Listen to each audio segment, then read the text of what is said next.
పెళ్ళైనా పండగైనా వేడుక ఏదైనా పట్టు చీరల ప్రత్యేక వేదిక వారాహి సిల్క్స్. నమస్కారం గురుగారు. శ్రీమాత్రే నమః. గురుగారు, ఆగస్టు 12 అలాగే ఆగస్టు 28 గ్రహణాలు మీరు చెప్పినటువంటి వీడియో చూసి చాలా మంది మళ్ళీ అడుగుతూ ఉన్నారు.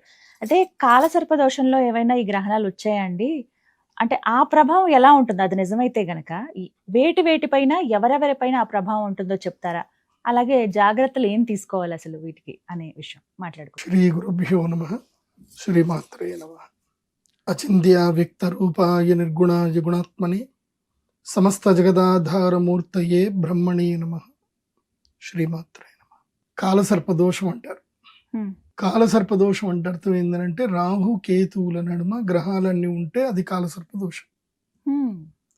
అయితే దీంట్లో చాలా మందికి కొన్ని మత విరోధాలు ఉంటాయి. అంటే ముందు రాహు ఉంటాడు వెనక కేతు ఉంటాడు అని కొంతమంది అనుకుంటారు. దీంట్లో ముందు వెనక ఏం ఉంటుందండి. ఎందుకోసం అంటే వీళ్ళిద్దరూ ఎప్పుడు కూడా రాహు కేతువులు 180 degrees లో ఉంటారు. అంటే ఒక బ్యాంగిల్లో తీసుకుంటే ఇలా సగం, అంటే సగం ఎప్పుడు వీళ్ళిద్దరూ 180 degrees అపోజిట్ లోనే ఉంటారు. అంటే రాహు ఇలా వెళ్తుంటాడు, కేతు ఇలా వెళ్తాడు. దీంట్లో ఎవరు ముందు ఎవరు వెనుక ఎట్లా అనుకుంటారు? ఎవరు తెలియదు కదా. ఇద్దరు 180 degrees లోనే వెళ్తా ఉంటారు. ఈయన ఇది ఇటు వెళ్తుందని ఇది ఇటు వెళ్తున్నట్టే, ఇది ఇటు వెళ్తుందంటే ఇది ఇటు వెళ్తున్నట్టే. సో ఎవరు ముందు ఎవరు వెనక అని చెప్పడానికి ఉండదు. కాబట్టి దీంట్లో రాహు కేతు నడుమ అంటే ఈ 180 degrees లోపల ఇటు కాకుండా పూర్తిగా ఎటువైపు ఒకవైపు అయితే కేతువుకి రాహుకి మధ్యలో గాని రాహుకి కేతువుల మధ్యలో గాని ఎక్కడైనా సరే 180 degrees లోపల మిగతా గ్రహాలన్నీ కూడా ఉంటే అది కాలసర్ప దోషం. చాలా మంది అగ్రే రాహు పృష్ఠే కేతు అంటారు. దాంట్లో పృష్ఠకేతు ఉండదు, అగ్ర రాహు ఉండదు. రాహుకి కేతు పృష్ఠం అని చెప్పలేం, కేతువుకి రాహు పృష్ఠం అని చెప్పలేం. ఎందుకోసం అంటే రెండు 180 degrees లోనే ఉంటాయి. కాబట్టి ఏది ముందు ఏది వెనక అని చెప్పడానికి ఉండదు. అది బాగా గుర్తుపెట్టుకోవాలి. అయితే ప్రస్తుతము ఏప్రిల్ మంత్ నుంచి అంటే 2026 ఏప్రిల్ నుంచి ఇప్పుడు గనక చూసుకుంటే కాలసర్ప దోషం నడుస్తానే ఉంది. అంటే ఎప్పుడైతే ఫిబ్రవరిలో సూర్యగ్రహణం ఏర్పడిందో అక్కడికి వచ్చి కాలసర్ప దోషం మొదలైంది. సో అక్కడి నుంచి ఏం జరిగిందనేది నేను ఎవరికి చెప్పాల్సిన అవసరం లేదు. మార్చిలో ఎన్ని జరగాలో అన్ని జరిగిపోయాయి. అసలు మార్చి ఎప్పుడైపోతుందా అని అందరూ వెయిట్ చేస్తున్నారు. ఈసారి మార్చి చాలా లెంతీగా వెళ్ళినట్టుగా చాలా మందికి అనిపించింది. ముఖ్యంగా స్టాక్ మార్కెట్ లో ఇన్వెస్ట్ చేసే వాళ్ళకి ఫిబ్రవరి నుంచి కనుక చూస్తే అంటే అప్పుడు మనం సూర్యగ్రహణం చేసాం. ఫిబ్రవరిలో సూర్యగ్రహణం ఏర్పడింది. అప్పటి నుంచి కనుక నేను చెప్పాను గ్రహణాత్ గ్రహణ పర్యంతం అప్పుడు గ్రహణం జరిగింది. కాబట్టి ఇప్పుడు మళ్ళీ గ్రహణం వచ్చేంత వరకు అంటే ఆగస్టు 28వ తారీఖు చంద్రగ్రహణం, ఆగస్టు 12వ తారీఖు సూర్యగ్రహణం. సో సూర్యగ్రహణము చంద్రగ్రహణం ఇవన్నీ అయిపోయేంత వరకు ఈ సమస్త భూప్రపంచానికంతా కాలసర్పదోషం పట్టుంది. కాలసర్పదోషం పట్టుంటే ఏం జరుగుతుంది అని అంటే అన్ని వికృతాలు జరుగుతూ ఉంటాయి. ఎన్ని వికృతాలు జరిగాయో అన్ని చూస్తూనే ఉన్నాం. వాళ్ళు అదేదో వాళ్ళిద్దరు కొట్లాడుకుంటే మొత్తం అందరికి ఇది అయిపోయినట్టు. ఎక్కడ ఇరాను ఎక్కడ అమెరికా వాళ్ళిద్దరు కొట్లాడుకుంటున్నారు. సో అమెరికా వస్తుంది, వాడు ఇరాన్ అంటారు, ట్రంప్ కాక ఊకే నేను ఇక ఇది అయిపోతున్నది ఇది అయిపోయింది ఇప్పుడు చర్చలు నడుస్తున్నాయి అంటాడు, మళ్ళీ బాంబులు వేస్తా ఉంటాడు, మళ్ళీ ఇది అంటాడు. ఆయన ఎట్లా చెప్తుంటే అట్లా స్టాక్ మార్కెట్ కిందికి మీదికి కొట్టుకుంటా ఉంది. అందరూ ట్రంప్ ని పెద్ద జోకర్ అంటున్నారు ఇప్పుడు అందరు కూడా. సో స్టాక్ మార్కెట్ మాత్రం భయంకరంగా రియాక్ట్ అవుతుంది. బహుశా నేచర్ ఆయన్ని సెలెక్ట్ చేసుకున్నదేమో, ఈ కాలసర్ప దోషం ఆయన ఎత్తి మీద కూర్చున్నదేమో. ఆయన ఏం మాట్లాడినా మొత్తం నేచర్ లో అంతా రియాక్ట్ అయిపోతుంది. ఒకేసారి బ్యాంకింగ్ స్టాక్స్ అన్ని పడిపోతున్నాయి. అసలు బంగారం వెండి ఇంత దారుణంగా పడిపోవడం అనేది ఎప్పుడు జరగలే, ఊహలో కూడా జరగలే. కొంతమంది లక్షల కోట్ల రూపాయలు నష్టపోయారు.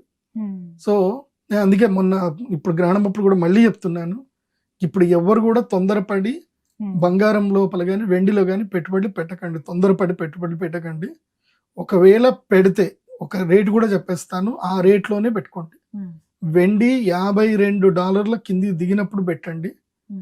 బంగారము $4,700 $4,700 800 దానికన్నా కిందికి పడ్డప్పుడు మాత్రమే పెట్టుబడులు పెట్టుకోగలిగితే పెట్టుకోండి, అది మీ ఇష్టము. ఎందుకోసం అంటే ఇప్పుడు రిస్క్ ఉంది. ఒక సందర్భం లోపల ఏం జరిగిందంటే ఇట్లాంటి పరిస్థితి ఏర్పడినప్పుడు 2 ఏళ్ల వరకు బంగారంలో వెండిలో రేట్లు పెరగల, అలా కాన్స్టెంట్ గా ఉండిపోయాయి. సో మళ్ళీ అదే సిచ్యువేషన్ వచ్చే అవకాశం ఉంది. కాబట్టి జాగ్రత్త. ఎందుకోసం అంటే మార్కెట్ని ఎవరూ ప్రెడిక్ట్ చేయలేరు. ఇప్పుడైతే నేనైతే ఎనాలిసిస్ ప్రకారం ఆగస్ట్ 28 తర్వాత భయంకరమైన రిసెషన్ రాబోతుంది, ఇన్ఫ్లేషన్ రాబోతుంది, చాలా ఇబ్బందులు రాబోతున్నాయి. కాబట్టి చాలా జాగ్రత్తగా ఉండండి. అందరు కూడా అనవసరమైన ఖర్చులు పెట్టుకోకండి, అనవసరమైన విహారయాత్రలు పెట్టుకోకండి. సో ఇప్పుడు మార్కెట్లో చాలా కదలికలు ఉండే అవకాశం ఉంటుంది. ఎందుకోసం అంటే ఇది పరాభవనామ సంవత్సరం. అందరూ ఓడిపోవడం, అందరినీ ఓడగొడుతుంది ఈ పరాభవనామ సంవత్సరం, అందరినీ ఇబ్బంది పెడుతుంది. కాబట్టి చాలా జాగ్రత్తగా ఉండండి.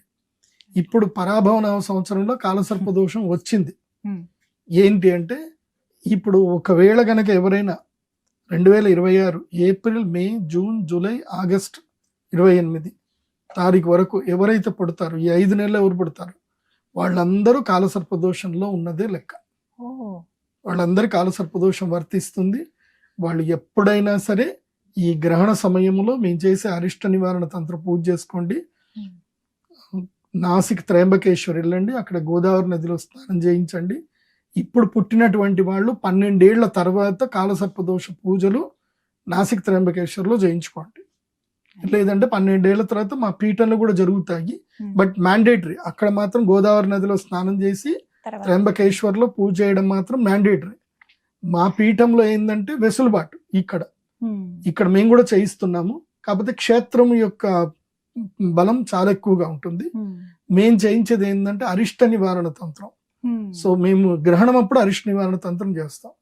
ఇప్పుడు ఎవరెవరైతే పుట్టారో వీళ్ళందరి డేట్లు రాసి పెట్టుకోండి 12 ఏళ్ల తర్వాత. ఎందుకోసం అంటే ఒక మహర్షి యొక్క అనుగ్రహం వల్ల 12 ఏళ్ల వరకు కాలసర్ప దోష ప్రభావం పిల్లలకు పడదు, ఏళ్ళనాటి శని ప్రభావం కూడా పడదు 12 ఏళ్ల వరకు. సో 12 ఏళ్ల తర్వాత ఆ కర్మఫలం ప్రారంభం అవుతుంది. కాబట్టి అప్పుడు తప్పకుండా అందరూ కాలసర్ప దోష నివారణ పూజలు చేయించుకోవాలి. శ్రీకాళహస్తిలో వెళ్ళి చేయించుకున్నా సంతోషమే.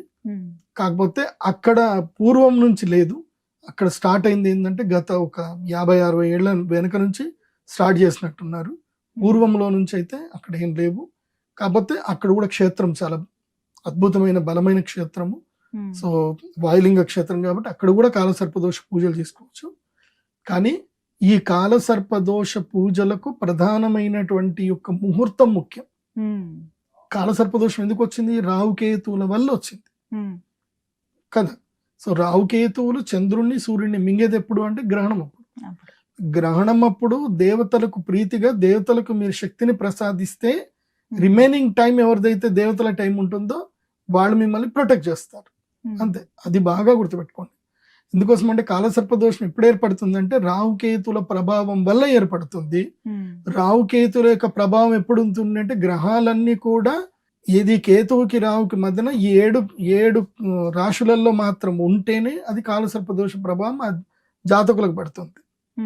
సో వాళ్ళకి దైవీయ శక్తి రావాలి. ఎప్పుడు వస్తుంది వాళ్ళకి దైవీయ శక్తి అంటే దైవానికి వాళ్ళు గ్రహణ సమయంలో అర్ఘ్యపాదాదులు, అదేవిధంగా హవనాదులు, తపస్సులు, పూజలు అవన్నీ కూడా చేయించడం, ఏది కీలకమైన సమయంలో దేవతలకు హవిస్సునివ్వడం వల్ల ఆ తర్వాత సమయంలో దేవతలు వీళ్ళకి శక్తినిస్తారు.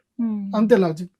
కాబట్టి కాలసర్పదోషం ఎవరికి ఉన్నా సరే గ్రహణ సమయంలో ఆ పీఠంలో అరిష్ట నివారణ తంత్ర పూజలు జరుగుతాయి, తప్పకుండా చేయించుకోండి. వాళ్ళకి మేము రాహుకేతు లాకెట్ ఇస్తాం. ఎందుకోసం అంటే ఖర్చు ఎక్కువనే మాది. ఎందుకోసం అంటే ఆ రత్నాలు మీకు ఊరికే దొరకవు.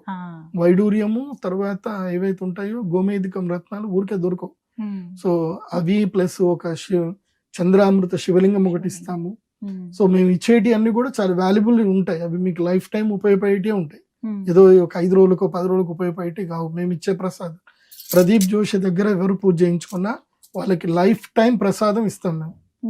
ఏదో ఒక అరటిపండు ఒక మామిడి పండు ఇచ్చి ఒక 2 ఖర్జూరాలు ఇచ్చు తినండి అయిపోతుంది అట్లా కాదు. మేము ఇచ్చేటి అన్ని కూడా లైఫ్ టైంకి ఇస్తాను.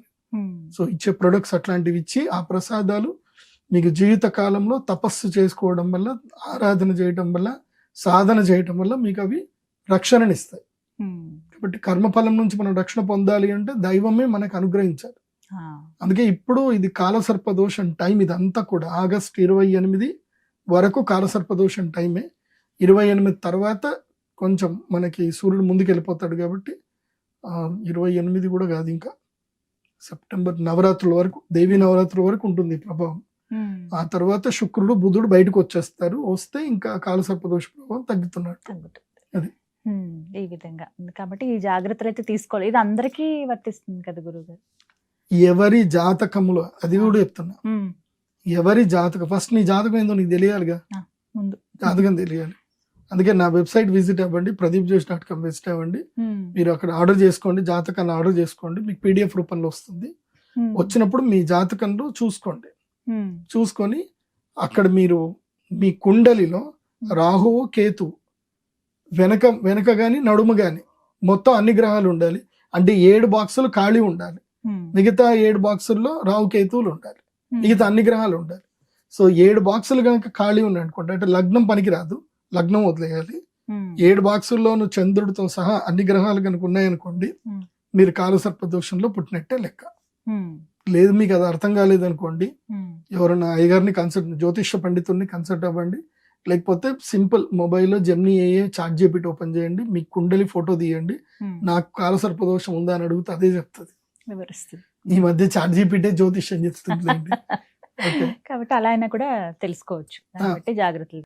కాబట్టి జ్యోతిష్యం చెప్పించుకునేది ఉంటే పర్ఫెక్ట్ ఆస్ట్రాలజర్, సర్టిఫైడ్, అన్ని బాగా తెలిసిన జ్యోతిష్యుడి దగ్గరికే వెళ్ళండి. పంచాంగకర్తల దగ్గర కూడా వెళ్ళొచ్చు, వాళ్ళు జ్యోతిష్యులు, వాళ్ళు దైవజ్ఞులు, వాళ్ళ జ్ఞానం ఉంటుంది. పంచాంగకర్తల దగ్గరికి వెళ్ళి చెప్పించుకోవచ్చు, వాళ్ళు మంచి జ్ఞానం ఉన్నటువంటి వాడు. ఎందుకోసం అంటే అందరికి నేను ఒక్కడే చెప్పలేను, అది నా స్వార్థం అవుతుంది.